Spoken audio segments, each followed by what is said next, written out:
E aí, tudo bem com você? Está começando mais um Altos Papos aqui pelo canal 25 da NET e, claro, nosso primeiro programa do ano.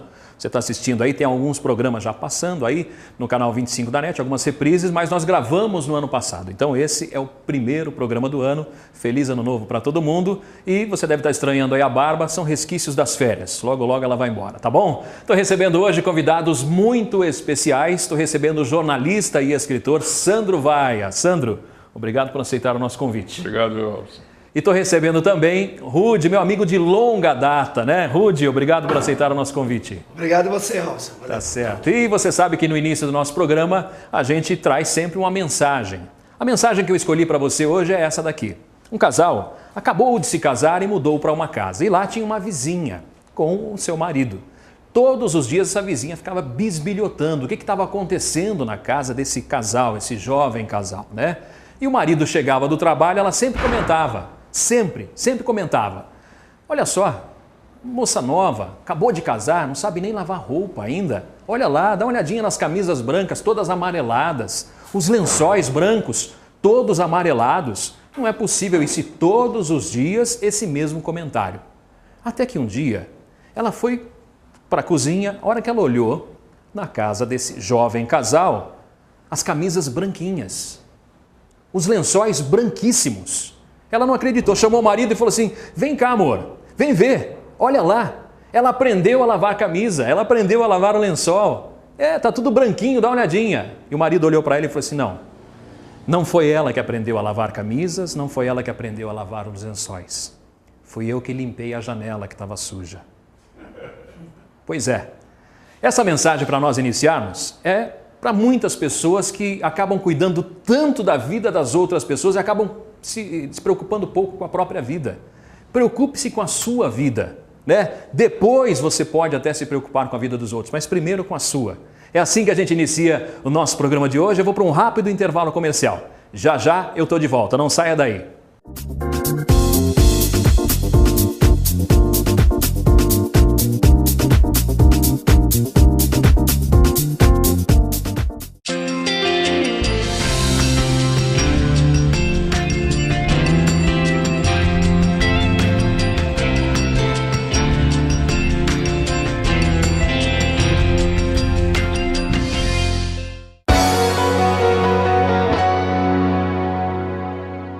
Boulevard Becofino está sempre trazendo novidades para você. Pratos especiais de dar água na boca, os melhores vinhos, carnes, peixes, a pizza que toda a família adora. No Boulevard Becofino tem o chopp tirado no capricho, cervejas do mundo todo, chocolate e muita diversão. Boulevard Becofino, o cenário perfeito para os seus melhores momentos.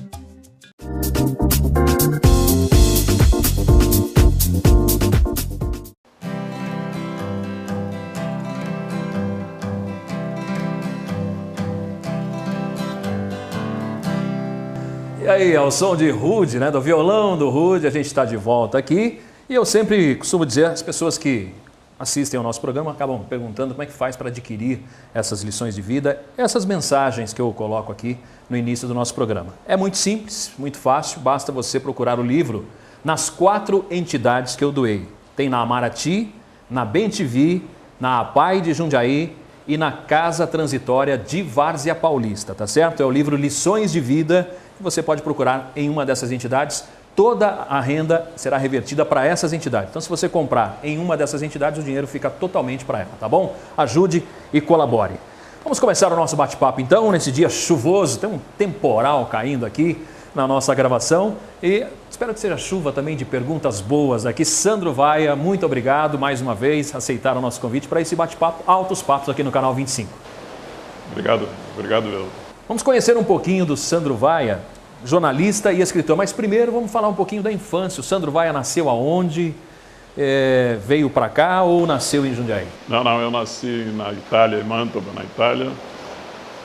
Saí de lá com 6 anos, morei 1 ano no Peru, 3 na Bolívia e em 1954 eu vim direto para Jundiaí, de onde nunca saí.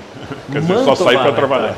Em Mantova, na Itália, é isso? 6 anos você morou lá. Sua infância, então, praticamente foi na Itália. Exatamente. Você tem recordações dessa época ou não? Pouquíssimos. É? O que você Nem se lembra? foto não tenho. Mas você não tem recordações de memória, assim? Vagas, certos de memórias, de brincadeiras de criança.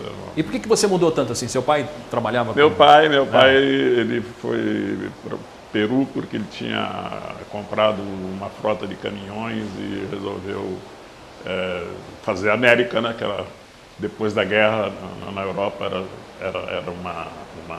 um sonho de todo mundo sair de lá, porque estava depois da guerra, aquela destruição e tal. E ele foi para o Peru, depois não deu certo no Peru, foi à Bolívia, também não deu certo na Bolívia, vimos parar em Jundiaí. E em 54 eu mudei para cá e ele faleceu exatamente nesse ano, em 54. Em 54? Exatamente. Você estava com quantos anos nessa época, Sandro? 11 anos. 11 anos. O pessoal de casa vai fazer as contas, aí vai descobrir a sua idade, mas não foi por isso que eu perguntei, porque com 11 anos você perdeu o pai, é muito difícil. Você tem mais irmãos ou não?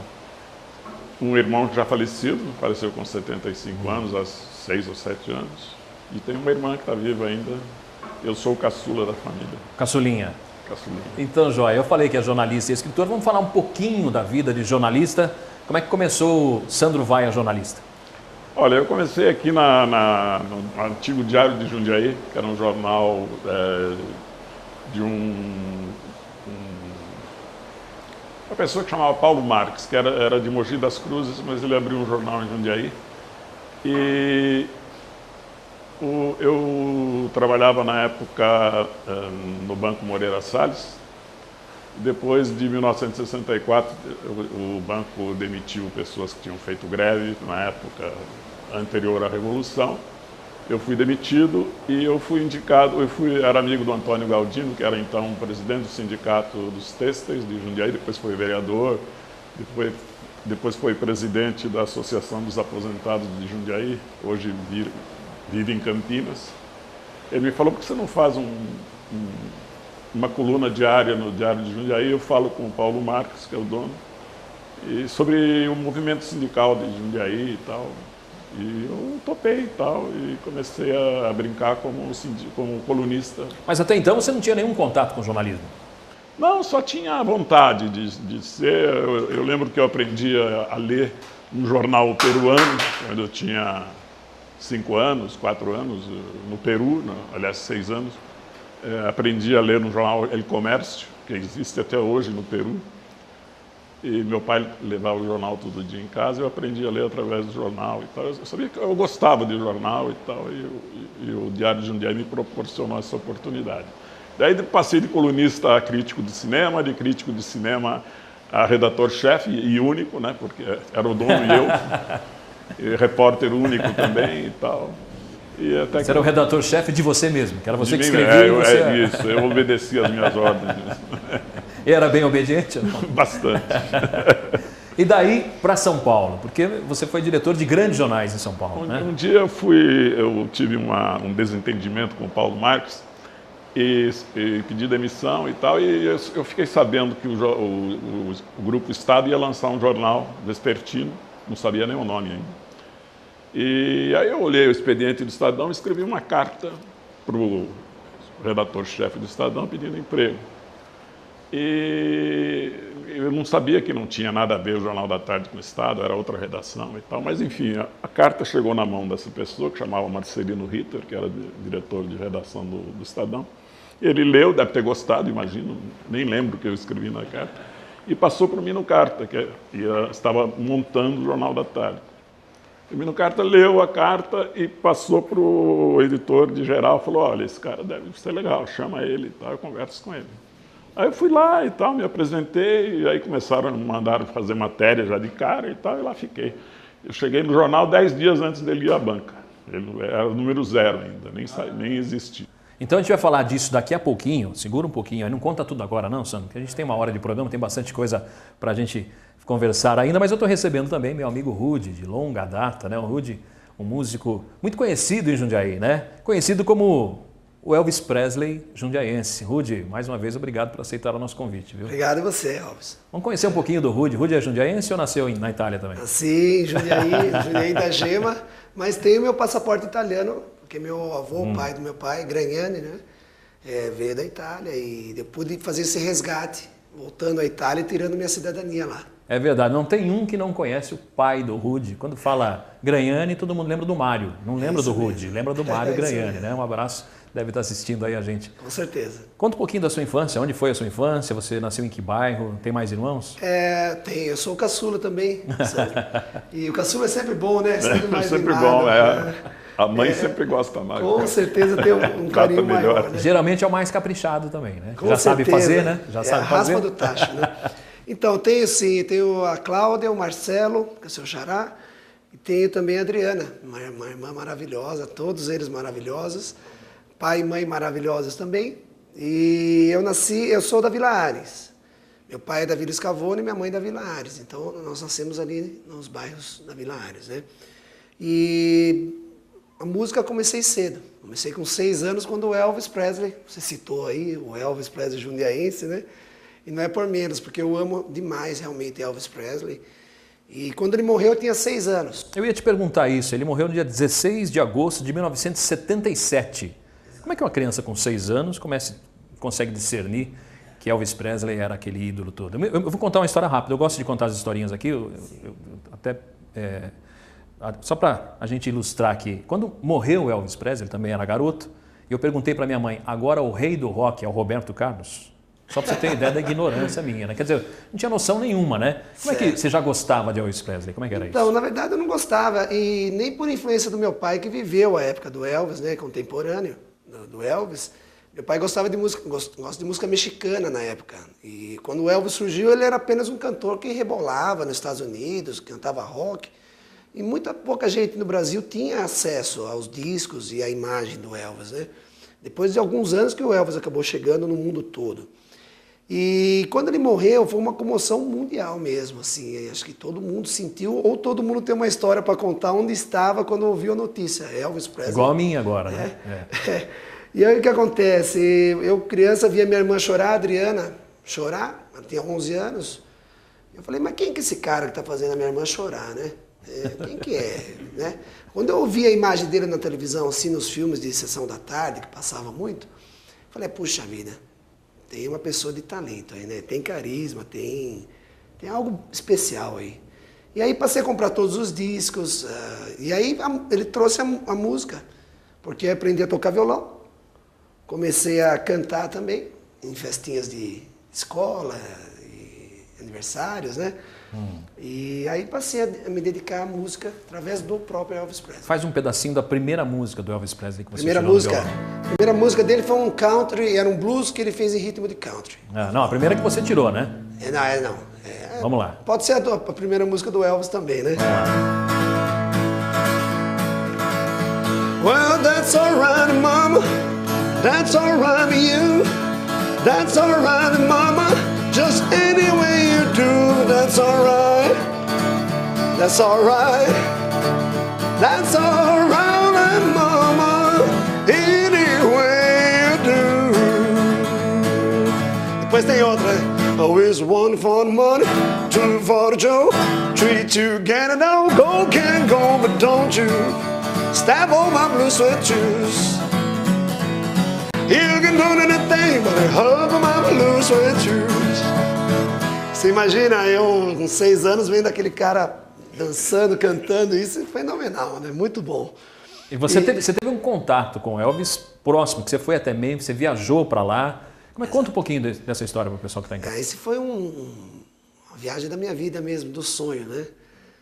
Porque eu deixar claro que eu não faço cover do Elvis, né? Não uso a costeleta dele, ou ponho aquela roupa estereotipada dele, que era só dele, né? Mas o cabelo, tem Elvis, um certo né? estilo sempre, né? Mas existe uma diferença entre o cover e o intérprete. O intérprete apenas interpreta a música do cantor, né? Se você é um cover, você tem que ser idêntico ao artista, né? E quando eu passei a planejar essa viagem, foi um sonho, assim, uma forma a chegar perto um pouco do que foi Elvis Presley, porque eu só vi ele através de filmes, livros, né? Li os livros e os CDs, e os LPs antigamente, que era um bolachão, né? E quando eu fui para a casa dele, foi uma viagem espiritual mesmo, assim, foi um resgate na minha infância, né? Eu falei, quando eu cheguei em frente ao túmulo dele, eu chorava de agradecimento, porque eu não tive contato, né? Mas o mais perto que eu pude chegar do Elvis foi o túmulo dele. E aí a perna bambeou, comecei a chorar bastante, uma reação emocional muito forte. E os americanos são muito educados, então eu falo, posso passar? Porque tem uma fila, né? Falei, pode passar que eu vou ficar pelo menos 1 hora chorando aqui. Chorar bastante aqui. Exato. E o choro Passa, não era, mas deixa um lenço. O choro não era de tristeza, era um choro de agradecimento. Elvis, obrigado pela música, por trazer os amigos, por trazer a profissão. Não é? Através da música você consegue tudo isso. Então foi um momento muito emocionante mesmo. E como é que você explica essa comoção toda? E depois até, acho que até, você pode até me confirmar isso, depois que ele morreu, parece que aumentou inclusive o número de pessoas que gostam de Elvis Presley. Hoje eu vejo crianças vestindo roupas à la Elvis, né? Como é que é isso aí para você? Na verdade, o Elvis, dizem que Elvis não morreu, né? Então, e isso é uma verdade, porque ele vem em 35 anos da morte dele, ele continua vendendo como se estivesse vivo. O nome Elvis Presley fatura $100 milhões por ano. Só agora ficou em segundo lugar por causa do Michael Jackson, que morreu há 4, 5 anos atrás, mas já passou novamente o Michael Jackson. Porque o americano, apesar de muitos defeitos que eu acredito que eles tenham, né? Mas eles têm uma coisa muito boa chamada reverência à cultura e ao passado, a memória deles. Então Elvis não morre. Então todo dia eles estão falando sobre Elvis Presley, ou Marilyn Monroe, ou James Dean, ou Marlon Brando. Os ícones da cultura americana não morrem em função da memória que eles têm. Bacana. Você curtiu muito Elvis, ou Sandro Vaia? Não, eu confesso que não. Eu curti mais o Rude do que o Elvis. Não fazia parte do meu repertório cultural naquela época e tal. Mas, quer dizer, hoje até gosto e tal, e aprendi alguma coisa. O que você ouve? Se pegar uma carona com você agora para ir embora, você vai colocar o quê no CD do carro? Eu geralmente coloco o Sérgio Endrigo, ou então Pavarotti. Ainda relembrando lá a Itália. Exatamente. E MPB também da época do auge da MPB dos anos 60.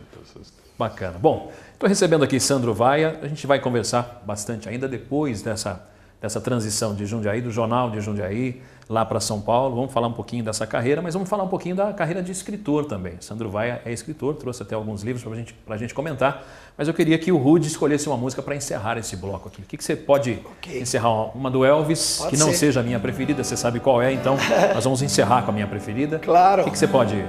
Tem essa aqui que é muito bonita, né? Love me tender, love me true, all my dreams fulfill. For my darling, I love you, and I always will. Altos Papos volta já.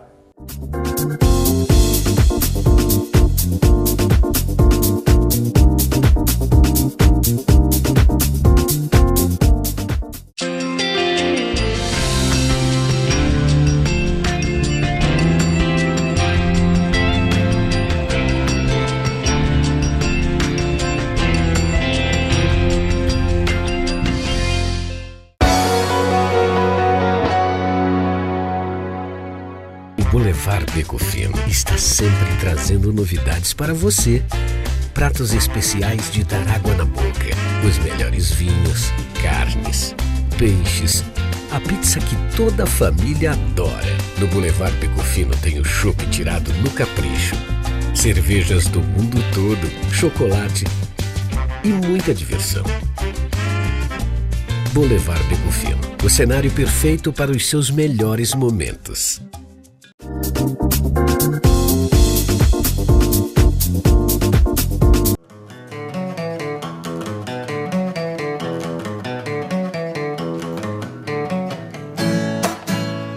Já estamos de volta ao som de Pretty Woman, no violão de Rude. Altos Papos aqui pelo canal 25. Muito obrigado para você que está sintonizando a partir de agora o Altos Papos. E a gente está recebendo hoje o jornalista e escritor Sandro Vaia e o músico jundiaense Rude.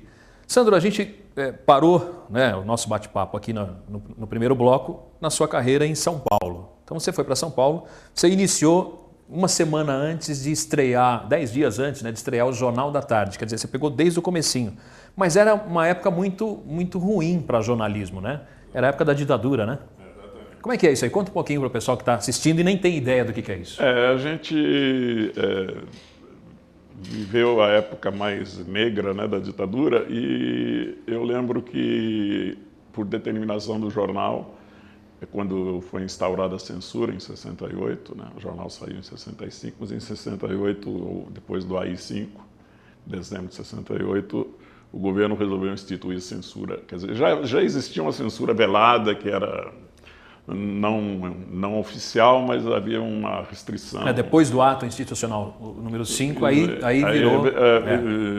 Censura aberta, realmente. Daí eles mandavam censores na redação para ler as matérias e dizer essa pode, essa não pode. Mandavam de manhã uma lista de assuntos proibidos, que não podiam nem ser abordados. Inclusive alguns que a gente nem sabia que estavam acontecendo, ficava sabendo pela pauta deles, né? A pauta da Polícia Federal, sei lá de que órgão que era. E mandava um censor ficar fisicamente. O primeiro censor que entrou na redação do Jornal da Tarde, eu me lembro até hoje, ele entrou na redação, foi identificado como... e a redação toda saiu. E ele ficou sozinho lá pelo menos uma hora. A gente voltou porque tinha que fechar o jornal, senão ele ficaria o resto da vida sozinho lá. E ele ficou lá sozinho, todo mundo abandonou a redação, desceu lá para o andar de baixo, ficou no bar e tal, passeando. E depois de uma hora todo mundo voltou e tal. Alguns deles eram até jovens e até estudantes. Tinha um estudante, me lembro um deles que era estudante de medicina. E eles queriam se enturmar com a gente, davam sugestões de pauta e tal. E ninguém não puxava muita conversa. Você se lembra de um assunto que você tocou e que foi censurado ou não? Eu lembro na época de uma das cassações, de várias cassações, teve uma época que o governo resolveu cassar um número X de deputados. Era uma terceira ou quarta rodada de cassações. E eles não proibiram a publicação da notícia, mas proibiram a publicação de fotos dos cassados. Sabe-se lá por quê, né? Os critérios. Nomes, tudo bem. Nomes, tudo bem. Nenhum comentário a respeito, só o nome, o partido, o Estado, não podia publicar foto nem nada. Eu lembro que o Estado ficava naquela esquina da rua Major Quedinho com a Nestor Pestana, na região da Consolação, e o jornal era impresso, as rotativas eram visíveis da rua, tinha um vidro grande e tal, as pessoas ficavam olhando a rotativa funcionando, e os caminhões saíam do outro lado da rua, os caminhões que distribuíam o jornal. Eu lembro que foi feita uma operação de despiste, nós conseguimos, a redação inteira se mobilizou e conseguiu fazer com que os censores ficassem olhando o jornal rodando lá enquanto o caminhão saía com a notícia. E o jornal saiu quase a tiragem inteira, com foto, com tudo, toda a cobertura e tal. Daí eles ficaram bravos realmente e começaram a tentar endurecer a censura. E a determinação da direção do jornal foi não publicar espaços em branco. E começaram a publicar receitas. Receitas, eu ia perguntar isso, né? Eu lembro que o Jornal da Tarde e o Estadão também fez bastante isso. O Estadão fez Camões. Camões? Publicava trechos de Camões. Não deixava nada em branco, mas preenchia com... Exatamente, preenchia com Camões. Todo mundo que lia o jornal já sabia que ali tinha algo censurado. Exatamente. O autor dos títulos das receitas do Jornal da Tarde era o Rui Mesquita, que era o diretor do jornal. Então ele mesmo fazia brincadeiras. Eu lembro que o governador de São Paulo era o Laudo Natel. Uma das receitas chamava Lauto Pastel, que era para tirar sarro do...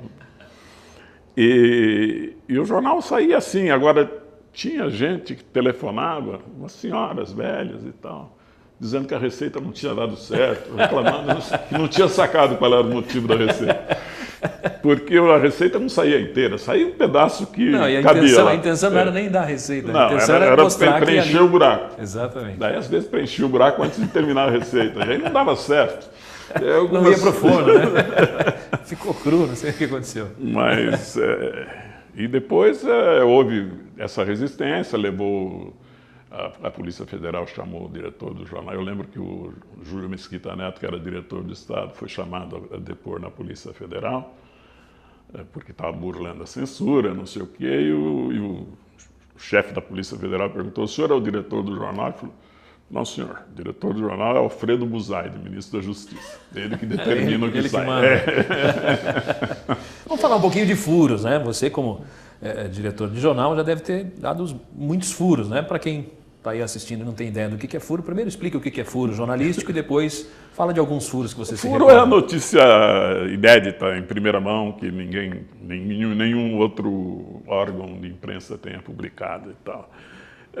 Na época, quando eu era repórter ainda do Jornal da Tarde, né, antes de assumir cargos de direção, de redação, eu fui repórter durante muito pouco tempo da minha vida, infelizmente, porque eu acho que teria sido melhor para a carreira que fosse mais tempo. Mas quando o Jornal da Tarde, no seu segundo ano, ele perdeu metade da redação porque abriu a revista Veja e convidaram-me no Carta para fazer a revista Veja. Ele levou metade da redação, então a outra metade se virou e teve que contratar metade para remontar tudo e tal.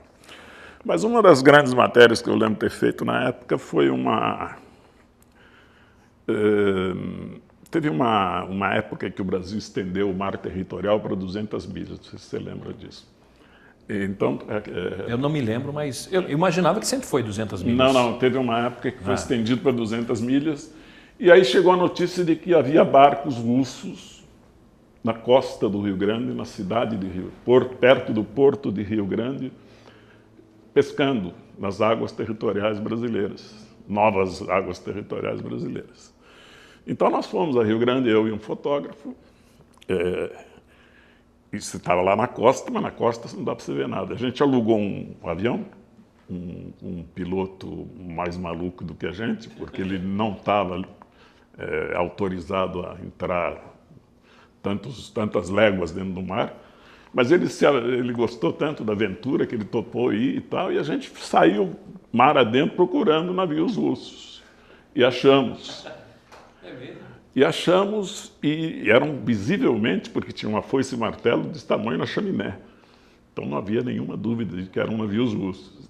E ele começou a dar rasantes em cima do navio para o fotógrafo fazer aquelas fotos da foice e martelo e tal. E foi uma reportagem sensacional. Correndo, inclusive, o risco de ser atacado, né? Porque exatamente, sei lá se eles tinham... Navios de guerra, já pensou, solta um torpedo para derrubar o avião? Eu lembro que, inclusive, a revista... foi manchete do jornal, várias páginas e tal. Eu lembro que a revista Cruzeiro, que na época estava nos estertores dela e tal, mas ela ainda comprou a matéria, publicou a foto do barco na primeira página e tal. Foi uma matéria sensacional na época. Depois eu lembro de ter sido mandado para Caparaó para cobrir aquela guerrilha que não deu certo.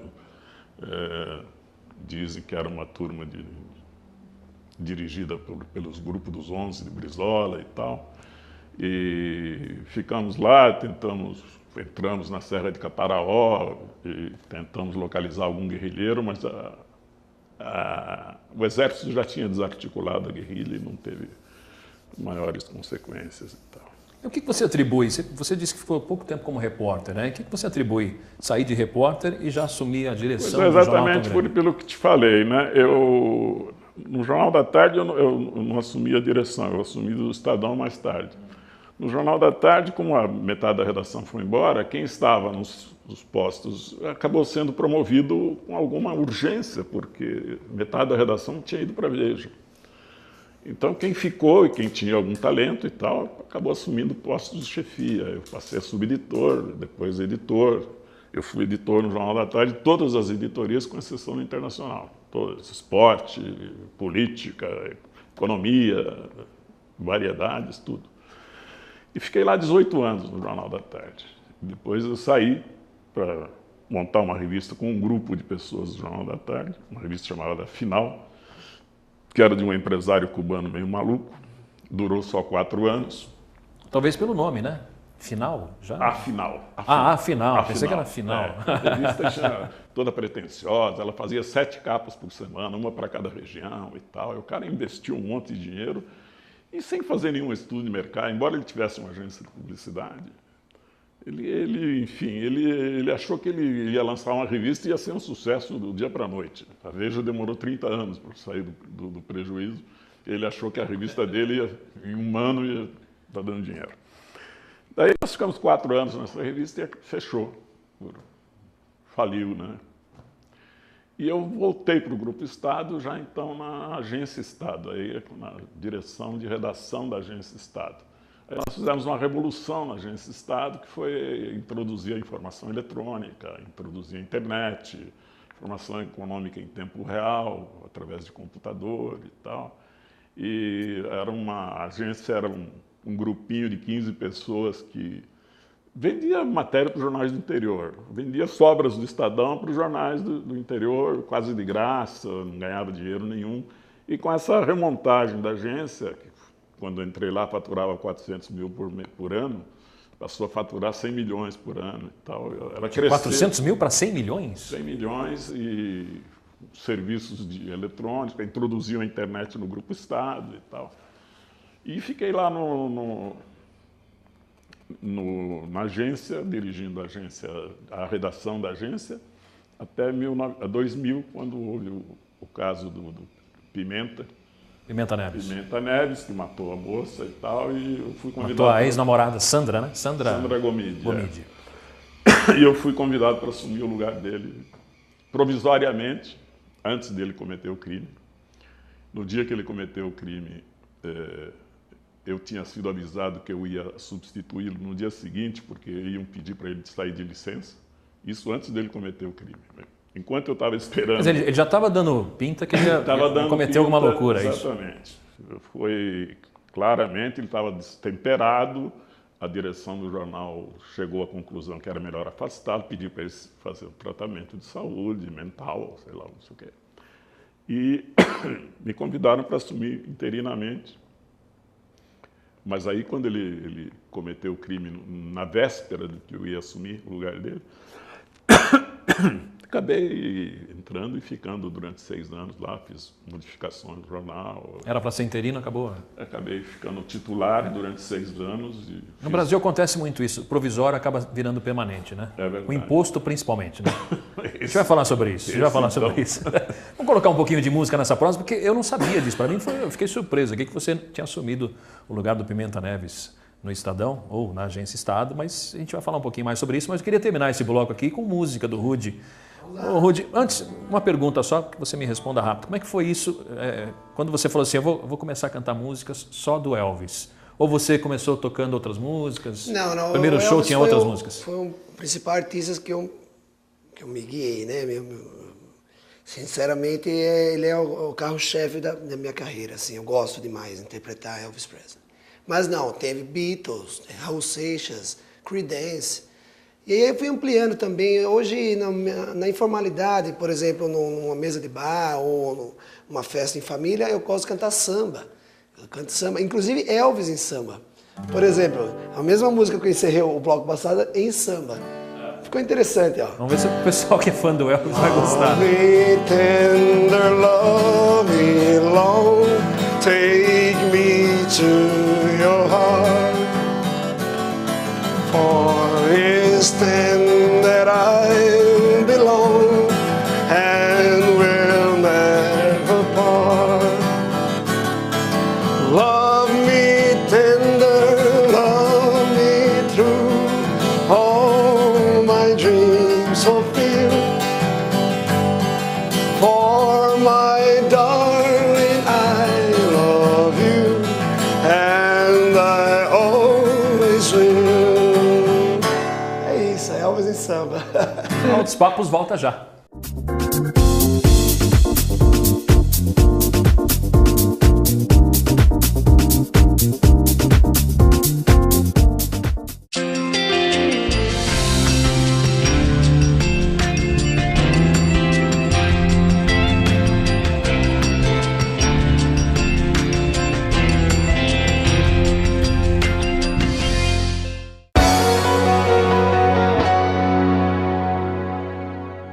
Boulevard Beco Fino está sempre trazendo novidades para você. Pratos especiais de dar água na boca. Os melhores vinhos, carnes, peixes. A pizza que toda a família adora. No Boulevard Beco Fino tem o chopp tirado no capricho.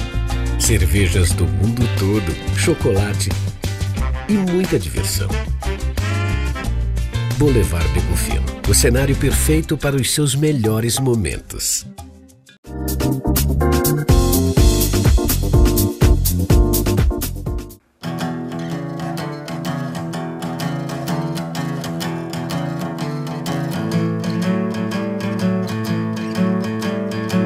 Já estamos de volta a Altos Papos aqui pelo canal 25, Altos Papos com Robson Marcelo, hoje recebendo Sandro Vaia, jornalista e escritor, e o músico Rudy, que encerrou o último bloco tocando um samba e cantando Elvis. Quando você fez isso pela primeira vez, os fãs de Elvis, o que falaram para você? É legal, então eu vou te matar? Não, o pessoal gostou sim. Gostou porque isso não mexe em nada com a música do Elvis. Aliás, até soma, né?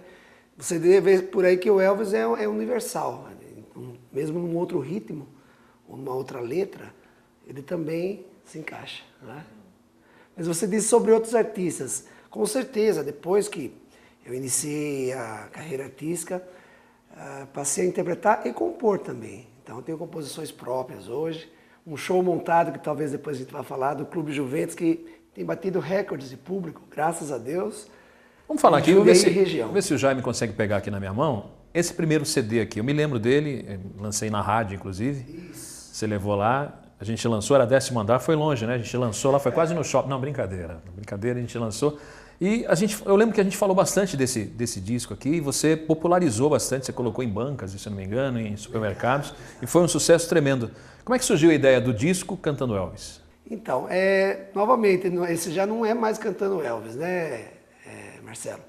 O que acontece aí é que eu tenho um show montado, depois que eu voltei das minhas viagens do exterior, e mais de 10 ou 15 anos tocando na noite de São Paulo, nos buffets, nos hotéis de São Paulo, eu fiz minhas viagens para o exterior para conhecer as origens da música, a minha origem, e também interpretando shows lá fora. Las Vegas, pude conhecer Las Vegas, um outro Você fez show em Las Vegas, se eu não me engano, né? Eu me lembro que você me falou. Conta um pouquinho para o pessoal aí em casa. Em Las Vegas também foi uma realização de um outro sonho e percebi que o glamour que eu imaginava que era Las Vegas, na verdade é muito fantasioso, porque lá tem o jogo, não é? E lugar que tem jogo, de alguma forma, é um pouco depressivo, porque mais gente perde do que ganha no jogo. Então eu percebi que os shows lá é justamente para disfarçar isso. Não é? Então, de alguma forma, o ambiente para se trabalhar lá não é muito saudável, porque é um pouco pesado, né? E eu percebi que o glamour do Elvis de Las Vegas eu poderia fazer em Jundiaí, né? Trazer um pouco do meu sonho, um cantor americano, para cá. Então pegar uma casa, como é em Las Vegas, assim, os cantores pegam um cassino e ficam longas temporadas, não é? Como a Celine Dion fez no Caesar Palace, 6 anos de temporada. O Elton John, 5 anos, com head piano. Então eu aprendi lá isso, que você pode fazer uma temporada longa, sendo que você tem que diversificar no repertório. Então hoje no meu show que chama Volta ao Mundo, tem Elvis, Beatles, Creedence, Roberto Carlos, Tim Maia, Raul Seixas, então essas músicas. E se torna um show completo em função dos sucessos, né? Quem não gosta de ouvir os grandes sucessos, né? O que você toca de Creedence no seu show? Creedence, Have You Ever Seen the Rain? Vamos lá, só um pedacinho.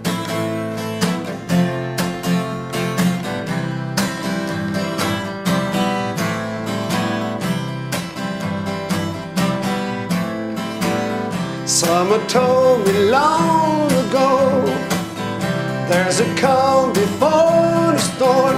I know it's been coming for some time.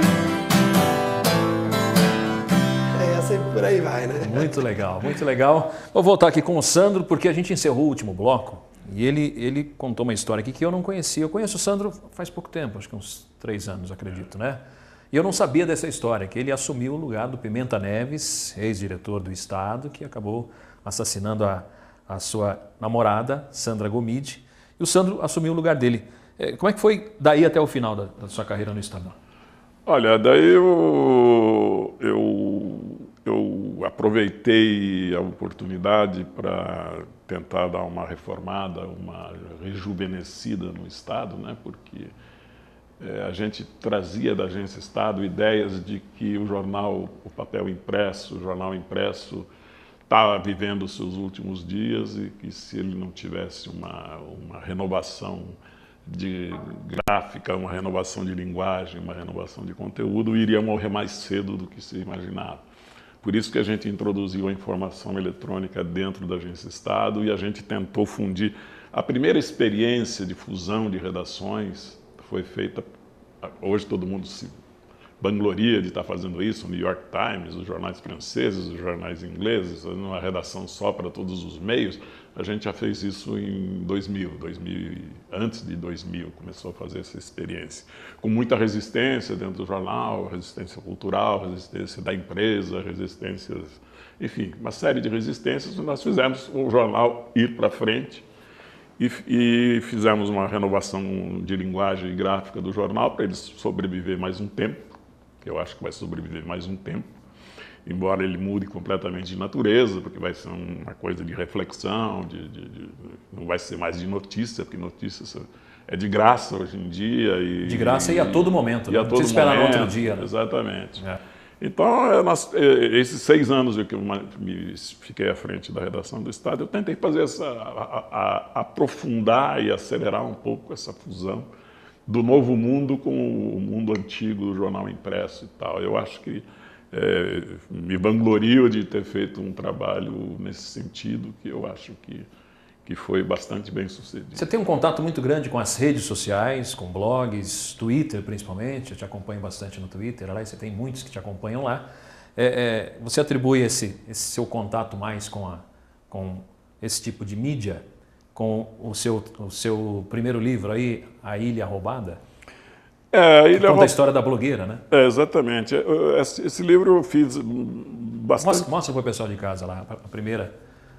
Esse foi o primeiro livro, é isso? Exatamente, o primeiro livro. Eu tive a ideia de fazer esse livro logo depois que eu saí do Estado e aposentei.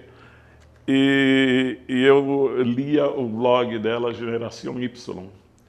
E ela ainda não tinha a ressonância mundial que ela veio a ganhar depois. Ela era uma pessoa que tinha bastante audiência e tal, mas ainda não era a figura que se tornou depois, inclusive quando veio ao Brasil, foi maltratada, aquelas coisas todas.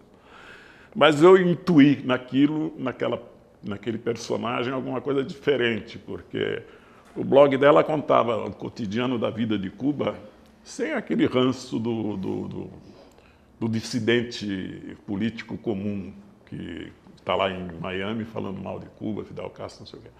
Ela falava de dentro, com um texto onde ela retratava o cotidiano da vida do povo, sem injunções políticas, sem muita filosofia política. É a falta de pão, é a falta de leite, é a falta enfim, coisa do dia a dia. De tudo, né? Tecnologia. Eu estive em Cuba, eu fiquei abismado com os carros antigos que tem lá, 1965 o carro, né? Agora liberaram a venda de carro. Ainda bem. Então eu vi que tinha um personagem por trás dessa mulher, então eu fui a Cuba, fiquei em Havana mais de um mês e entrevistei ela mais de 30 horas, gravei e tal, e fiz um resumo dessa conversa nesse livro e tal. E achei um personagem. O livro basicamente fala do quê? Fala da vida dela, a vida dela como dissidente, como mãe de família e como cidadã cubana. Qual é a vida, e ela retratando a vida do cubano comum no dia a dia. O cubano que não foi para Miami, o cubano que não fugiu, que não enfrentou o Golfo do México, o cubano que ficou lá e resolveu resistir à sua maneira dentro do país, de uma maneira com a palavra, né? Porque ela não tem partido, não existe outro partido a não ser oficial e tal. Então ela não tinha outra forma de resistência a não ser a palavra. Como filóloga que ela é, inclusive, formada, ela usa a palavra de uma maneira muito inteligente, de uma maneira muito brilhante. E eu me encantei pelo personagem, fiz esse perfil dela esse primeiro perfil dela, quando ainda não era nem sequer conhecida aqui no Brasil e tal. Bacana. E o segundo livro? Conta um pouquinho da história do segundo livro. O segundo é o seguinte. Pessoal de casa. Que é? Essa parece uma antítese desse livro, né? Em tese, porque é a história de um velho comunista que hoje tem Armênio Guedes. Está fazendo 95 anos, acho que deve ter feito agora, vai fazer em março. Que tem uma história de vida que é muito interessante, porque ele foi militante do Partido Comunista desde 1935, na Bahia. Ele, quando foi estudante de Direito e tal, entrou no Partido Comunista. E naquela época, entrar no Partido Comunista significava uma luta antifascista e tal, que foi o que ele encarnou. Eles chamavam de partidão. Partidão, exatamente. E ele virou um funcionário do Partidão.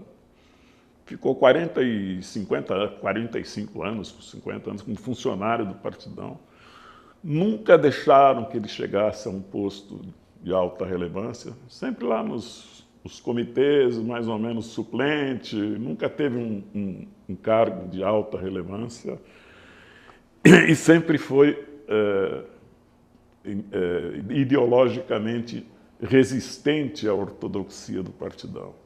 Ele viveu em Moscou, né? Ele cursou aquela escola que existia nos anos 30, de ensinar ideologia, chamadas escolas Stalin, não sei o quê. Ele ficou em Moscou esses anos todos aprendendo. Ele fez sérias críticas à burocracia do Partido Comunista Soviético. Ele sempre ironizava a vida, aquela vida burocrática e tal. Mas, mesmo assim, sempre permaneceu dentro do Partido Comunista. Até um dia, não lembro exatamente em que ano, que é onde o livro começa, ele resolveu, ele foi maltratado pela direção do partido e tal, ele resolveu... Mas ele já vinha sendo maltratado, mas ele só percebeu, sim. Ele só percebeu aí, né? Na verdade, ele foi levando, porque ele achava que ele era mais importante, a luta antifascista era mais importante.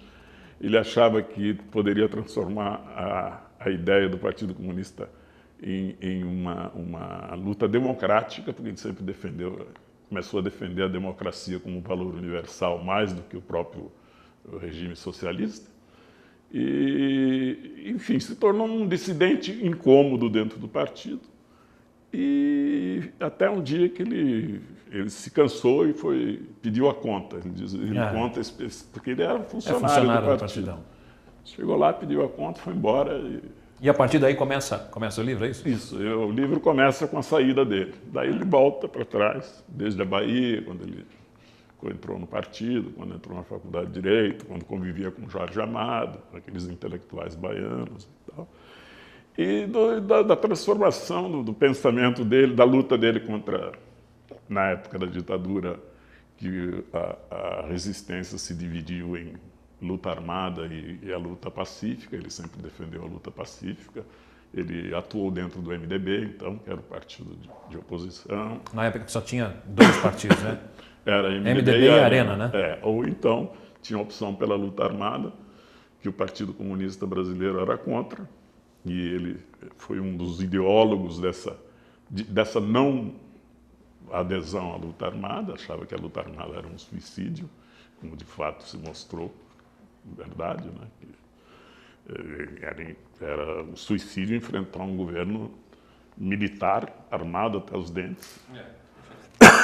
E é a história da vida dele, que é uma história muito interessante por esse aspecto. E o pessoal que está em casa, se quiser procurar esses dois livros, onde que eles encontram? Olha, os livros são editados pela editora Barcarola, de São Paulo, e eu imagino que estejam nas boas livrarias, nas boas livrarias. Se não tem na sua livraria, é porque ela não é boa. É assim, né? Então tá. E a sua ideia, só uma síntese bem rápida.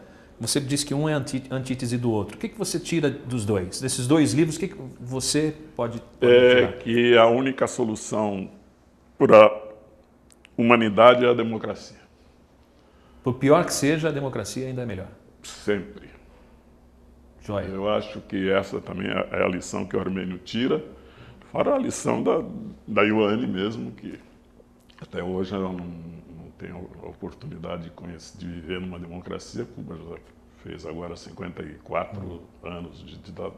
Tem uma frase boa do Voltaire que diz: eu posso não concordar com absolutamente nada do que você diz, mas vou lutar até a morte pelo seu direito de dizê-las. É muito, muito bacana isso. Bom, a gente está encerrando aqui. Rudy, quero agradecer também demais a sua participação aqui. Queria que você passasse os seus contatos aí para o pessoal que quer contratar o Rudy. Você faz shows assim fechados? Não. Eu sou hoje exclusivo do Clube Juventus, aqui de Jundiaí. Tenho um contrato de exclusividade. Completamos 5 anos sem parar ininterrupto. A sua ideia é o quê? Ultrapassar a Celine Dion, é isso? Não, a minha ideia é mostrar que, como John Lennon disse, pense globalmente, cabeça aberta, e atue regionalmente. Então hoje, quanto mais o mundo se abre com a internet, mais é importante a gente estar no local, atuando no próprio local, na comunidade. Então quero agradecer ao público de toda a região. Fica à vontade. São 100 mil pessoas em 5 anos, todas as sextas-feiras no Clube Juventus Jundiaí, das 8 à meia-noite e meia. Iniciamos o 6º ano com novidades e nesses anos a gente vai enxertando novidades porque é um show semanal. Então ele é extremamente vivo esse show, né? Ele vai mudando. E o contato é rudyshow, R-U-D-Y, rudyshow@hotmail.com. Eu tenho exclusividade, não atuo em outros shows, mas quem quiser trocar uma ideia, ou CDs também, que são 3 volumes. Certo, os CDs estão aqui. E onde se encontra esses CDs? O CD você encontra na 2000 volts no Max Shopping, nas lojas do Barbeirinho. E recentemente nós vamos voltar nos mercados, porque o mercado Russi nos apoiou em peso nessa promoção dos CDs. E em 4 anos foram 50 mil cópias, Sandro. Puxa, acho que é uma boa vendagem, né? Aquela cobertura que você comprou foi com esse dinheiro. Então. Não, na verdade não. A parte financeira eu não revelo, mas você sabe que pode-se vender a R$5 um CD e eu provei isso. Um CD custando R$5 tem uma boa vendagem, graças a Deus. Então é isso, a mensagem que eu deixo é essa. E calma aí, eu vou me despedir também do Sandro Vaia. Sandro, quero agradecer demais. A gente tem muita coisa para conversar ainda, eu tenho certeza que essa é a primeira de muitas entrevistas, muitos papos que a gente vai ter ainda. Quero agradecer demais a sua disposição de ter vindo até aqui e gravar com a gente. Para mim é um prazer muito grande ter uma cabeça pensante como a sua aqui no nosso programa. Fico muito feliz de você ter aceitado o nosso convite. Muito obrigado, agradeço pelo convite. E a gente encerra sempre o nosso programa com uma frase. E a frase que eu escolhi hoje é minha. Entra lá no Facebook, por favor. Aliás, se quiser entrar em contato com a gente também, altospapostv@gmail.com. Esse é o nosso e-mail. Tenho recebido alguns e-mails, algumas sugestões, inclusive, sugestão de pauta. Se você acha que tem alguém entrevistado aí que poderia estar aqui, onde o Sandro Vaia está, manda pra gente, né? Alguém interessante, que tem histórias interessantes. A nossa ideia é essa, altos papos. A gente quer conversar aqui, não tem roteiro nenhum, como eu expliquei para o Sandro. A gente vai desenvolvendo o papo aqui e por isso que fica gostoso. Pelo menos para mim é muito gostoso. Espero que seja para você assistir tão bom quanto para mim poder apresentar esse programa, tá bom? Encerrando então com a frase, está lá no Facebook, facebook.com/Robson Marcelo. Procura lá. Não é possível uma vida nova com velhas atitudes. Pensa nisso, até a semana que vem, se Deus quiser. O Rudy encerra com a minha preferida do Elvis Presley. Até a próxima. Fazer um trecho de cada aqui, em homenagem ao Sandro, também uma música cubana. Guantanamera, Guajira, Guantanamera, Guantanamera, Guajira, Guantanamera. We call it a trap. I came on girl because I love you too much, baby. Why can't you see what you're doing to me when you don't believe what I'm saying?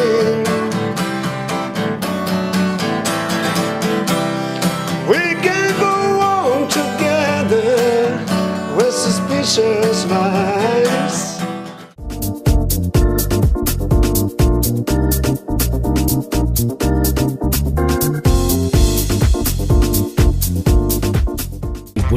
Becofino está sempre trazendo novidades para você. Pratos especiais de dar água na boca. Os melhores vinhos, carnes, peixes. A pizza que toda a família adora. No Boulevard Becofino tem o chopp tirado no capricho.